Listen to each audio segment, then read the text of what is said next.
бүгүн бизге маанисиз көрүнгөн, бирок динибизде маанилүү болгон тазалык маселеси. Имандын жарымы тазалык. Динибиз ушунча тазалыктын үстүнө турат да. Биз башкалардан тазалыгыбыз менен өзгөчөлөбүз, айырмаланып турабыз. Намазда турган учурда эң биринчи жердин тазалыгы, кийимдин тазалыгы, бул бардык тазалык. Пайгамбар саллаллаху алейхи айтат го, алдын дубалары кандай кабыл болсун, жегени, басканы, турганы бүт арамдан болсо дейт да. Бул табыш маселесинде гана эмес, бул ошону кармап жүрүү маселесинде дагы, кийимдин тазалыгы кандай маселеде, бул тазалык маселеси каралган. Бүгүн урматтуу мекендешим, үй бүлөнү бир сырттан карап көрсөңүз, бир бала бар, бала кичинекей бала бөлмөгө кирет. Кирсе спальня турат, диван турат. Кээ бир чачтардын дандары чачылып жатат. Бул жакта спальня, бул жакта душ, бардык нерсе турат, бала ойлонот да. Атам, бул жерде апам жатат деп. Ар кандай ойлор келет. Атасынбы, балага жеткен, бойго жеткен баланы чакырып, балам, кызым, бул биздин жатагыбыз, биздин бөлмөбүз. Бул жерге сен уруксатсыз киргенге болбойт. Эгер мен буйрук берсем, уруксатым менен бир нерсени алып чык десем, ошол алып чыгышың керек ошол нерсени тездик менен. Бул жерге жатканга болбойт, киргенге болбойт. Ошол бүгүн кээ бир балагатка жетсе дагы чуркап кирип ата апа деп кучактап жатып алгандар бар экен да. Жок, ал жашка келгенче бүттү эми. Бойго жеткенден кийин баланын төшөгүн эже карындаштарынан дагы бөлүш керек. Ушуну да билбегендер бар экен. Бүгүн ошол кайненелер бар, кээ бир кайненелер келини аңдып турат, ар дайым жумурткадан кириз деп турат да. Келини ушул өзүнүн бөлмөсүндө дагы тыныч койбойт. Кантип бир нерсе таап алсам экен, не кылсам экен деп издеп ар дайым ушинтип аңдып турган кээ бир кайненелер дагы жок эмес. Келинин жумурткасынан кириз деп, эмне кемчилик тапсам экен деп спальнясиге дагы кирип, текшерип, ар сайын саат сайын кирип турат да. Не бар экен, не жок экен деп. Жок дегенде өзүнүн бөлмөсүнө тынч кой. Кеңири кийинсин, кеңири өзүнүн жумушун кылсын, кеңири тазалансын ошо өзүнүн бөлмөсүндө. Тынч кой, эч болбосо. Душуна чейин кирип барасың, эч тынч койбойсуң. Эч болбосо ошо жатаканасында өзүнүн бөлмөсүндө тынч койгон келиниңди. Акыр бирөөнүн кызы го ал. Өзүңдүн дагы кызы бар, өзүңдүн дагы кызың бар. Түшүнбөйсүң кээ бир кайненелерге. Келин кул болгон да. Ал өзүңдүн дагы кызың бар. Эртең өзүң дагы неберелүү болосуң. Ойлонгун кичине. Оюңду кичине чоңойткун. Ал келиниң сенин. Ар кандай арам ойлордон алыс болгон. Ооба, бул түшүнүктөр мурда жок эле. Себеби мурда iPhone телефон жок эле, мындай техникалар жок эле, интернет деген жок эле. Аз бүгүн ошого карата заманыбыз өнүгүп дагы кетти да. Техника тездешти, бардыгы тездешти. Азыр бул сөздөрдү айткандан кийин, ушул сөздөрдү айткандан кийин, эми биз мисалы жаштыгыбызда мында ата энебиз бөлмөсүнө кирет элек, мында ойлор келген меселе. Бүгүн сен айттың, эми сен айтканыңдан кийин эми адамдар ушундай ойлошту баштайт деген адамдар дагы чыгат да. Жок.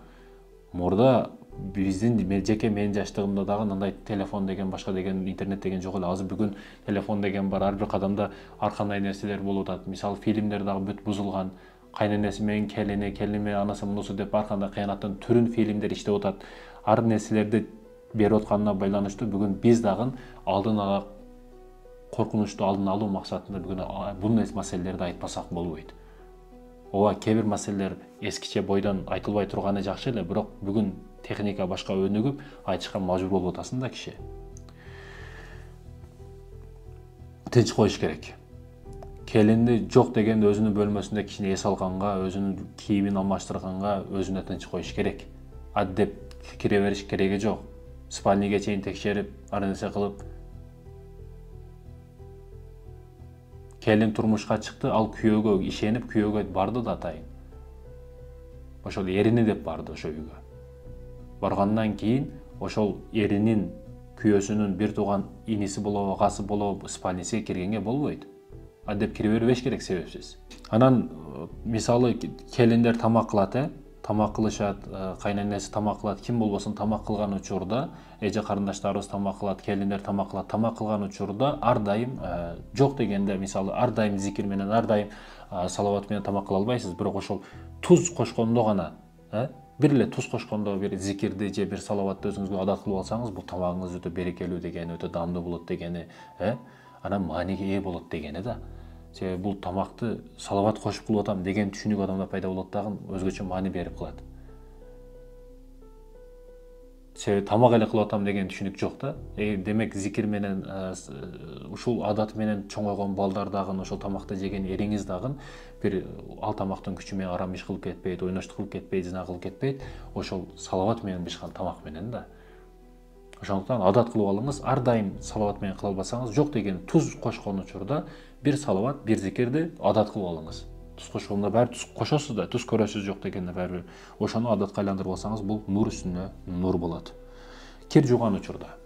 Бүгүн мурда апаларыбыз 500 метр алыска барып дарыядан сууларды, кирлерди алып барып, оорлугуна карабастан сыгып, ошончолук күч болгон, ошончолук витамин болгон.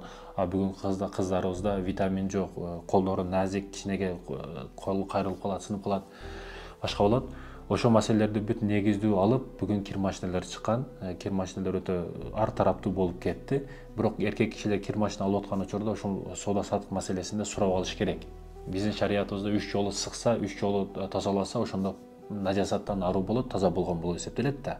Ошол шариятыбызды эске алып, кээ бир машиналар, фирмалар, кир машина саткан фирмалар ушу 3 жолу сыгатырган кылып чыгарган да машиналарды. А кээ бир машиналар сыкпайт, кээ бир машиналар сыгат, кээ бир машина ошо сенасына байланыштуу нерсе болуп кете берет да булар. Бирок ошол күйөөңүзгө айтышыңыз керек, же күйөөлөр, эркектер алып жаткан учурда 3 жолу сыгабы деп ошол рекомендациясынын бардыгын түшүндүрмөсүн окуп билип, ошону алыш керек да. Маанисиздей көрүнөт, бирок мааниге ээ бул маселелер. Кир жууганды кээ бирөөлөр билбейт. Жөн эле бирөөлөр, кээ бирөөлөр чайкап коет, күйөөсүнө үтүктөп тазалап житип кетсе болду да, берип коет болду. А кээ бирөөлөр тазалыгга өтө эле карабайт. Эриңиз карабай жаткан болсо, эриңизди тазараак кылып, ак жейдесин опак кыла турган милдеттүү адам сизсиз да, аял olarak сиз карашыңыз керек. Сиз айтышыңыз керек, сиз дешиңиз керек. А кээ бир эркектер бар, ошол мен мисалы медреселигим учурумда окуп жүргөн учурумда көп устаздардын ич кийимдерге чейин жууганмын да. Араб устаздардын да, кыргыз устаздардын да, өзбек устаздардын да, көп устаздардын дагы ич кийимдерге чейин жууганмын. Ошондо байкадым, көп устаздар күн сайын алмаштырат эле ич кийимин. Мисалы бир жумага 7 күнгө 7 ич кийим бар эле, 7 күн сайын жуманын аягында воскресенье күнү, базар күнү жуула турган болсо, 7 күндүк ич кийим бир жуулат эле да. Анан алар аппак пахтадан болгон жумшак ич кийимдер кийет эле. Ич кийимди бүгүнкү эркектер капкарасынан кийип алат, бир ай кийип жүрө берет, анан ыргытса бүтөн ошоп доп деп жерге түшөт да. Антип кийгендин кереги жок. Ич кийим алган учуруңузда күйөөңүзгө алып атасызбы, аппагынан, жакшысынан, тазасынан алышыңыз керек. Кээ бир эркектер билбейт ушул маселени. Анан 3-4 күн кийип жүргөн, 2 күн кийген, ич кийимди 2 күн кийген эркектер бар экен. 2 күн кийбеш керек, 3 күн кийбеш керек, бир күндө алмаштырыш керек сөзсүз түрдө. Ал najasat, сиз билбеген нерселер көп ич кийимге өтө жабышат. Ал ич кийим атайын ойлоп табылган, ошол саат сайын алмаштырсын, күн сайын алмаштырсын деп атайын жууганга дагы жеңил кылып, кыска кылып ойлонуп табылган да. Демек, муну карашыбыз керек. Күйөөңүздүн акылы жетпейт ушул маселеге, сиз аял болуп туруп, аял киши тазалык ушул маселеге тыккан болуш керек да. Жеч деп алмаштырыш керек. Мен ошол жууганда учурумда ошол күн сайын алмаштырышат эди да. Ошондуктан ушул маселелерге маани бериш керек. Айтышка мажбур болдум, үзүр кечиресиздер бул маселелерди айтканыма. Бирок ушуну билбегендиктен сасып жүргөндөр жок эмес экен да. Ошо ич кийим таза болуш керек. Майка, андан сырткары кийимдер таза болуш керек. Намазга, жумага чыгасыз, элдин алдына чыгасыз. Ушул маселелерге маани беришибиз керек. Кир машина алган учурда ошол өзү сыга тургандан жакшысынан алып бериш керек, эже карындаштарыбызды кыйнабаш керек. А мурдагыдай карап, мурдагыдай бакканыбызда анда эже карындаштарыбыз жуу десек болот эле. Бирок бүгүн витамин жетишпейт, өзү байкуш алсыз, араң турат, арыктап бир оорулуу болуп калган да. Анан кийимди да сыга албайт. Өзүңүз сыгып беришиңиз керек 3 жолу. Биз бала жан элди экенбиз дагы, балдарды өтө сүйүп, балдарыбызды жакшы көрүп, бала десе өлө турган калкпыз да. Балдарыбызды жылаңачтагы жиберебиз, үйдө паластарды дагы ойноп жүрө берет, төшөктөрдө дагы, ошондуктан үйдө жай намаз менен окуган жакшы. Паластарда najasat, баягы килем жууган жерлерде өтө таза жууган жер эмес да. Ошондуктан тазалыкка маани беришибиз керек. Тазалыкка маани беришибиз керек, урматтуу мекендештерим. балажан элибиз деп айттык, балдардын кийимин башка жууган жакшы. Башка жууш керек. Мисалы 5 балаңыз бар, 5 балаңыз бир күйөөңүз бар, 5 балаңыздыкын башка эле жууңуз. Эркектер барып аялыңызга айтыңыз, мен ушундай сөз болду, кийимимди башка жуу деп түшүндүрүп айтыш керек. Баланы канча наз жасат болот, башка болот. Заң тиет. Сиздики өзгөчө урмат-сыйга да татыктуу болуш керек. Мисалы, кээ бирөөлөр колдо жуат, 2 тазик кылып койсун. Балдарга башка тазик, күйөөңүзгө башка тазик. Тагара дегени.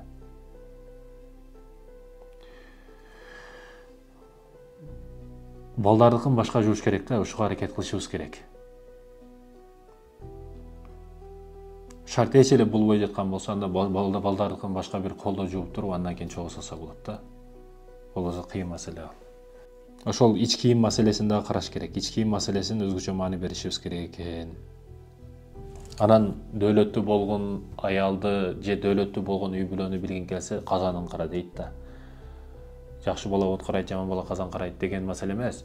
Ошол мурдадан эле ошол очок жака аял киши жакын болгонуна байланыштуу. Барып карасаңыз, жердеги жети күрүштү дагы эсебин бересиң деген маселе бар да. Ошондон казан маселесин дөөлөттүү ким дөөлөттүү болушун билгин келсе, анын казанын кара дейт да.